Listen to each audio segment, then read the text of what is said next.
ನಮಸ್ತೆ, ನಾನು ಪುಷ್ಪ. ಸರಾಕೇರ್ ಎಂಬ ಆರೋಗ್ಯದ ಮಡಿಲಲ್ಲಿ, ಇದಕ್ಕೆ ಮೇಲೆ ಈ ಒಂದು ಟೈಟಲ್ ನೇಮ್ ಅಂತ ಹೇಳಿ ಇಡೋಣ ಅಂತ ಇದ್ದೀವಿ.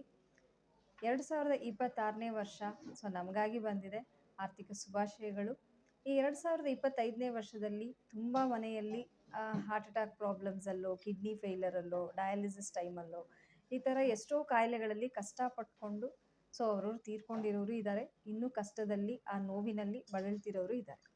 ಈ ಒಂದು ಸರಾಕೇರ್ ಆರೋಗ್ಯದ ಮಡಿಲಲ್ಲಿ ನೀವು ಬರುವಾಗ ಖಂಡಿತವಾಗ್ಲೂ ಈ ಒಂದು ವರ್ಷದ ಒಂದು ಆರೋಗ್ಯದ ದಿನವಾಗಿ, ಈ ವರ್ಷ ಪೂರ್ತಿ ಅಂತಲ್ಲ, ಇದಕ್ಕೆ ಮೇಲೆ ಆರೋಗ್ಯವಾದಂಥ ವರ್ಷ ಶುರುವಾದ ಮೇಲೆ ಇನ್ನು ಕೊನೆವರೆಗೂ ನಮ್ಮ ಆರೋಗ್ಯವನ್ನು ಕಾಪಾಡಿಕೊಳ್ಳುವಂಥ ದಿನವಾಗೇ ಇರಲಿ, ಸಂತೋಷವಾದಂಥ ದಿನವಾಗಿರಲಿ ಅಂತ ಹೇಳಿ ನಾನು ಬಯಸ್ತೇನೆ. Thank you. ಈ ಒಂದು ಕೋಲ್ಡ್ ಕ್ಲೈಮೇಟಲ್ಲಿ ಬಂದು ನಮಗೆ ಇಮ್ಯುನಿಟಿ ಬೂಸ್ಟ್ ಅನ್ನೋದೇ ಇರೋದಿಲ್ಲ. ತುಂಬ ಜನಕ್ಕೆ ಕಮ್ಮಿ ಆಗಿರುತ್ತೆ. ತುಂಬ ವಯಸ್ಸಾದವರಿಗಾಗಿರಬಹುದು, ಸಣ್ಣ ಸಣ್ಣ ಮಕ್ಕಳಿಗಾಗಿರಬಹುದು. ಇವಾಗ ಆರೋಗ್ಯದ ತೊಂದರೆಗಳು ಹೆಚ್ಚಾಗ್ತಾನೆ ಇದೆ. ರೀಸನ್ ಬಂದು ಇಮ್ಯುನಿಟಿ ಬೂಸ್ಟ್ ಅನ್ನೋದು ಇರಲ್ಲ ಅವರ ಬಾಡಿಯಲ್ಲಿ ಅಂತ ಹೇಳಿ. ಈಗ ನಮ್ಮ ಒಂದು ಸರಾಕೇರಲ್ಲಿ ಬಂದು ಅವರು ಥೆರಪಿ ತೊಗೊಳ್ಬೇಕಾದಾಗ ಆ ಇಮ್ಯುನಿಟಿ ಬೂಸ್ಟು ಚೆನ್ನಾಗೂ ಇರುತ್ತೆ, ಎಲ್ಲರೂ ಕೂಡ ಆರೋಗ್ಯವಾಗಿರ್ಬೋದು, ಬೇರೆ ಯಾವ ಒಂದು ಕೆಟ್ಟ ವೈರಸ್ಗಳು ಬರದೇ ಇರುತ್ತೆ. ಇಮ್ಯುನಿಟಿ ಬೂಸ್ಟ್ ಚೆನ್ನಾಗಿರಬೇಕಾದ್ರೆ ಅವ್ರಿಗೆ ಯಾವ ಒಂದು ಕಾಯಿಲೆಗಳು, ನೋವುಗಳು ಬರದೇ ಇರುತ್ತೆ.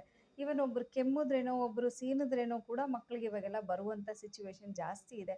ಆ ಒಂದು ಸಿಚುವೇಶನ್ ಬದಲಾಯಿಸಬೇಕು. ನಮ್ಮ ಮಕ್ಕಳು, ನಮ್ಮ ಕುಟುಂಬದವರು, ನಮ್ಮ ಅಮ್ಮ ಅಪ್ಪ, ಅಜ್ಜಿ ತಾತ ಈ ರೀತಿ ಎಲ್ಲರನ್ನೂ ಕೂಡ ಆರೋಗ್ಯವಂತರಾಗಿ ನೋಡ್ಕೊಳ್ಬೇಕು ಅಂತ ಹೇಳಿದ್ರೆ ಅವರಿಗೆಲ್ಲರಿಗೂ ಕೂಡ ಇಮ್ಯುನಿಟಿ ಪವರ್ ತುಂಬ ಮುಖ್ಯವಾದದ್ದು. ನಮ್ಮ ಒಂದು ಜೇಡ್ ವಾಟರಲ್ಲಿ ಬಂದು ಇಮ್ಯುನಿಟಿ ಬೂಸ್ಟಿಂಗ್ ತುಂಬ ಚೆನ್ನಾಗಿದೆ. ಜೊತೆಲಿ ಜೇಡ್ ಸ್ಟೋನ್ ಮ್ಯಾಟಲ್ಲಿ ಥೆರಪಿ ತೊಗೊಳ್ಬೇಕಾದ್ರೆ ನಮ್ಮ ಒಂದು ಇಮ್ಯುನಿಟಿ ಸಿಸ್ಟಮ್ ಚೆನ್ನಾಗಿ ವರ್ಕ್ ಆಗುತ್ತೆ. ಎಲ್ಲರೂ ವೀಕ್ಷಿಸಿ, ಎಲ್ಲರೂ ಬಂದು ಆರೋಗ್ಯವನ್ನು ಪಡ್ಕೊಳ್ಳಿ. ಈ ಒಂದು ಹೊಸ ವರ್ಷ ಆರೋಗ್ಯವಂತರಾದಂಥ ಒಂದು ವರ್ಷವಾಗಿ ನಮಗೆಲ್ಲರಿಗೂ ಬದಲಾಗಲಿ ಅಂತ ಹೇಳಿ ನನ್ನ ಒಂದು ಬೇಡಿಕೆ. ಎಲ್ಲರೂ ಬಂದು ಪ್ರಯತ್ನ